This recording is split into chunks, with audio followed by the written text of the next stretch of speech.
kembali bersama dengan saya Muhammad Fatubul Umam.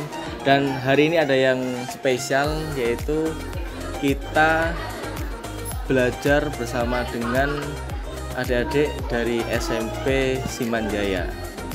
Nah, sedikit flashback kembali. Di sini saya diingatkan tentang ketika dulu saya berproses pendidikan di Pondok Pesantren Al-Fatah. Salah satu unit yang ada di Yayasan Pondok Pesantren Al-Fatah diantaranya adalah SMP Simanjaya, dan alhamdulillah saya sendiri itu adalah merupakan produk dari Pondok Pesantren Al-Fatah.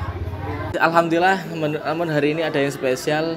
Di samping saya ada Bapak Ismail Fahmi, SAG Eskom, yang mana beliau diamanai untuk menjadi kepala sekolah SMP Simanjaya. Oke Bapak, selamat pagi. Pagi Mas. Oke, hari ini barangkali bisa dijelaskan tentang sedikit profil dari SMP Simanjaya. Terima kasih.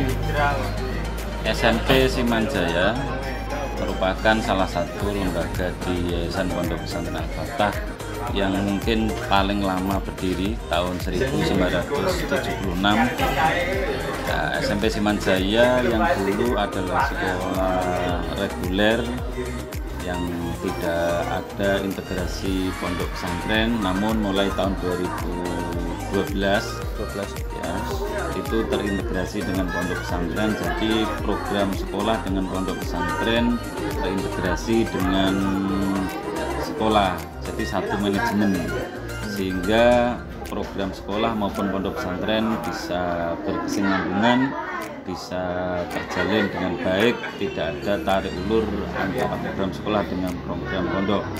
Kemudian di SMP Simanjaya juga ada kelas reguler yang mana itu diisi oleh anak-anak yang mondok di luar SMP, bisa dari pondok sekitar maupun dari pondok-pondok yang ada di Yayasan Pondok Pesantren Al-Fatah. Nah, kemudian ada lagi kelas tahfidz. Jadi di SMP Simanjaya ini juga ada satu kelas yang mengkhususkan pada program tahfidzul Quran 30 juz. Harapannya di tahun pertama anak-anak minimal 7 sampai 10 juz, di tahun kedua juga begitu, 7 sampai 10 juz, di kelas 3 juga 7 sampai 10 juz, sehingga dalam waktu 3 tahun harapannya kalau tidak hafal 30 juz minimal 20 juz. Itu mungkin sekilas dari gambaran kami terkait program yang ada di SMP Simanjaya. Lalu sekarang lebih pada output dari kegiatan LDK ini, kira-kira apa Pak yang diharapkan dari sekolah? Harapannya ada perbedaan antara anak sebelum didiklat di latihan dasar kepemimpinan ini dan setelah outputnya, sehingga bisa membawa OSIS, khususnya OSIS SMP Simanjaya ini bisa bekerja maksimal sesuai dengan program yang dibuat beserta kaur kesiswaan maupun pembina OSIS, sehingga kegiatan-kegiatan ke depan itu lebih maju, bisa berprestasi dan membawa kebanggaan SMP Simanjaya. Oke.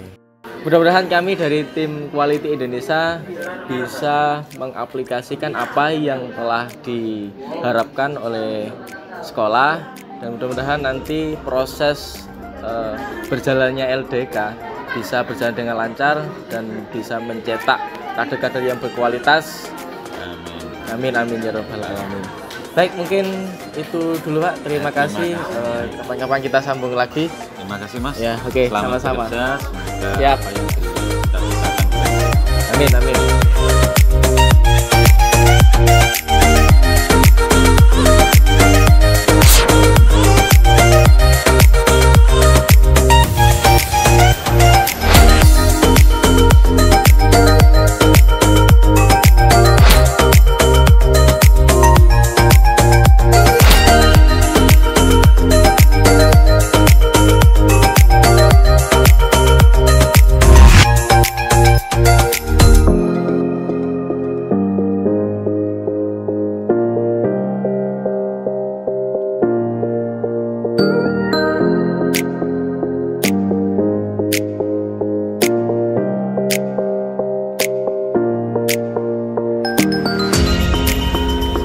hari ini kita tidak hanya kedatangan kepala sekolah, namun di samping saya ini ada kesiswaan dari SMP Simanjaya.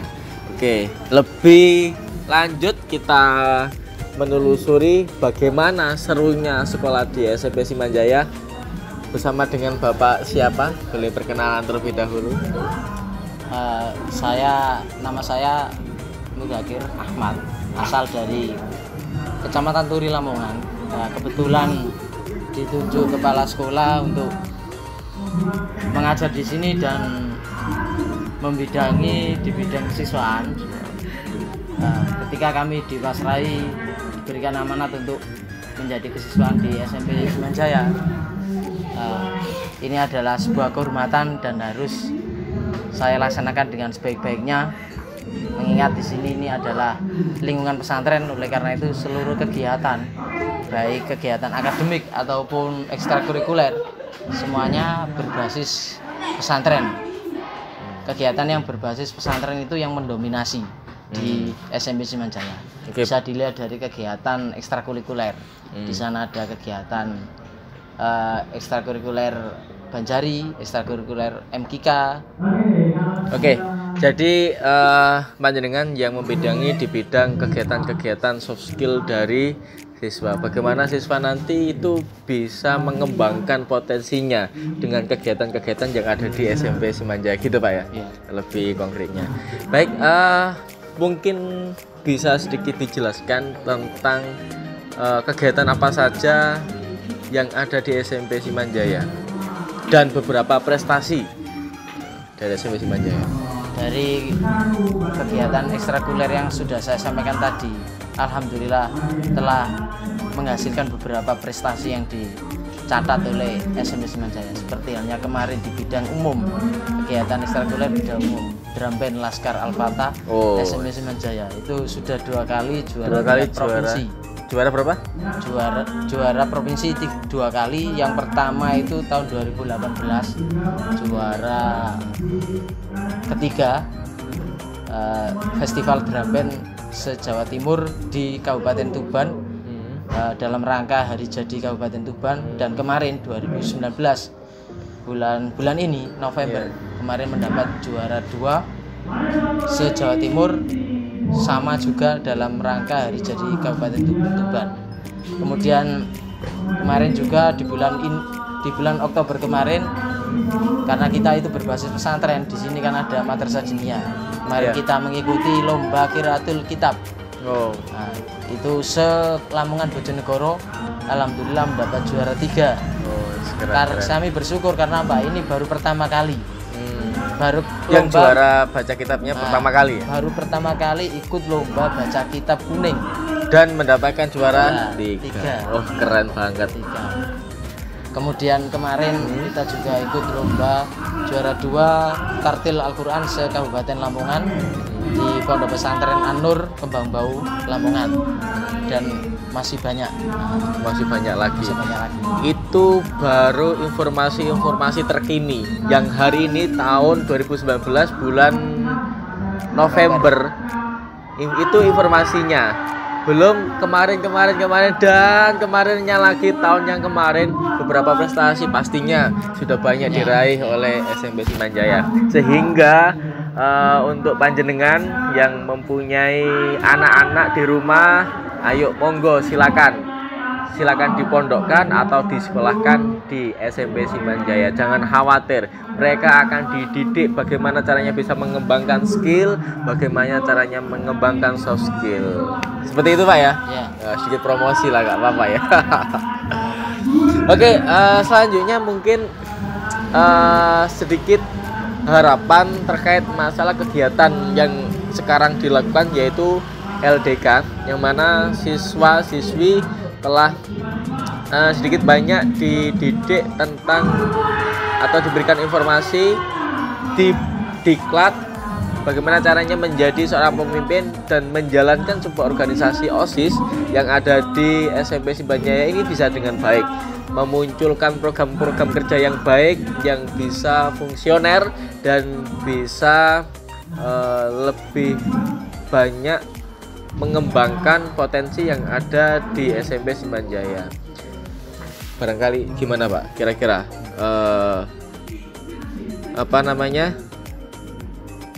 harapannya setelah siswa-siswi di training oleh kami Lembaga Trainer Quality Indonesia, kira-kira harapannya seperti apa? Terima kasih. Harapan dari kami selaku pemangku kebijakan dengan adanya trainer dari Lembaga Quality Indonesia ini, siswa mendapatkan angin segar dan mendapatkan pengalaman yang banyak.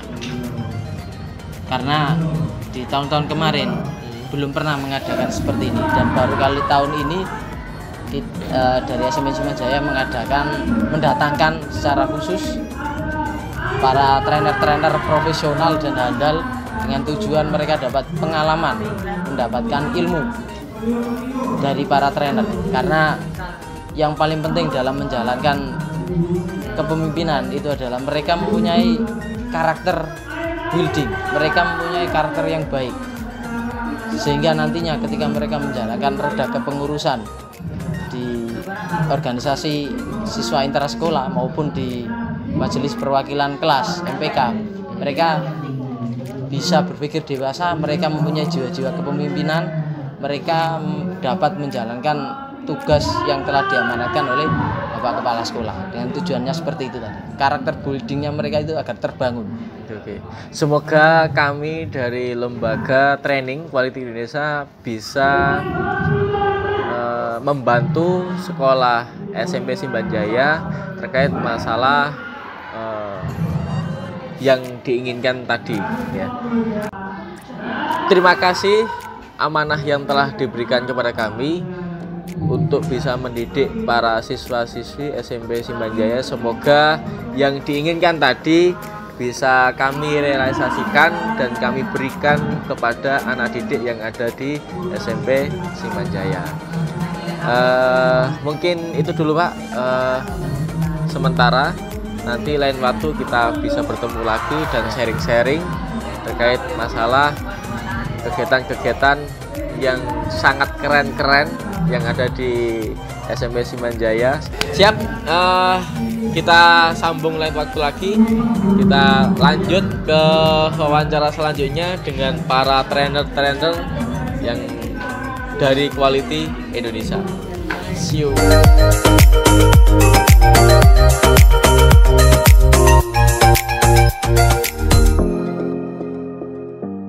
Baik, sahabat Quality, hari ini kita akan flashback sebentar terkait masalah kegiatan-kegiatan yang sudah kami lakukan dari Quality Indonesia bekerjasama dengan SMP Simanjaya. Dan alhamdulillah dari tadi pagi kita sudah full memberikan informasi, memberikan materi tentang bagaimana caranya menjadi pemimpin yang baik, bagaimana caranya menjalankan organisasi dengan baik, bagaimana caranya kita menjadi manusia yang bermanfaat di dunia dan di akhirat. Baik, di samping saya ada Kak Didin. Selamat sore. Sore Kak Kotip, ketemu lagi ya. Okay. Sedikit bisa disampaikan tentang materi yang Anda sampaikan tadi tentang kepemimpinan. Kira-kira apa yang sampaikan tadi? Oke, terima kasih kesempatannya dari tim Quality Indonesia mempercayakan untuk kita bisa mengulas bagaimana yang sudah kita sampaikan kepada para peserta tadi mulai dari pagi sampai sore hari ini. Jadi kebetulan kita memiliki spesifikasi tentang leadership dan organisasi yang diinkludkan dengan spiritual, emosional. Jadi harapannya kenapa sih peserta itu bukan hanya mengetahui bagaimana organisasi saja gitu, tapi organisasi itu menyatu dengan spirit, dengan jiwanya gitu. Jadi teman-teman dari peserta nanti pasca dari pelatihan ini bisa memunculkan karakter-karakter yang membangun dari tiap-tiap pesertanya gitu Kak Kotip.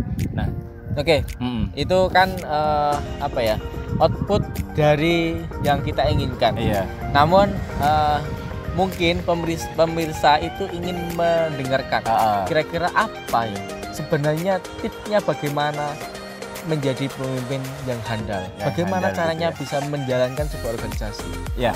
Statement apa saja yang harus dilakukan. Jadi bagaimana roadmap tahapan sebagai seorang pemimpin akhirnya bisa membangun sebuah tim building yang baik. Nah, itu karena kebetulan saya itu mulai start pengalaman menjadi seorang pemimpin itu ketika sudah memasuki masa pelajar saat itu SMA dan akhirnya berlanjut sampai berorganisasi mulai tingkat dusun sampai nasional pernah. Nah, itu yang terpenting adalah bagaimana memposisikan diri mampu mengayomi dengan baik gitu.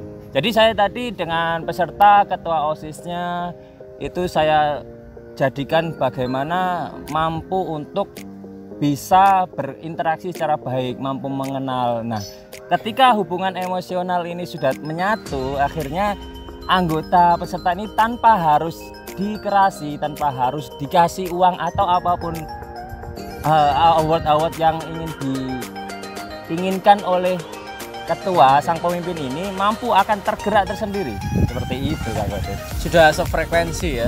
Jadi sehingga belum ada instruksi sudah peka sendiri. Betul, anggotanya. Oke.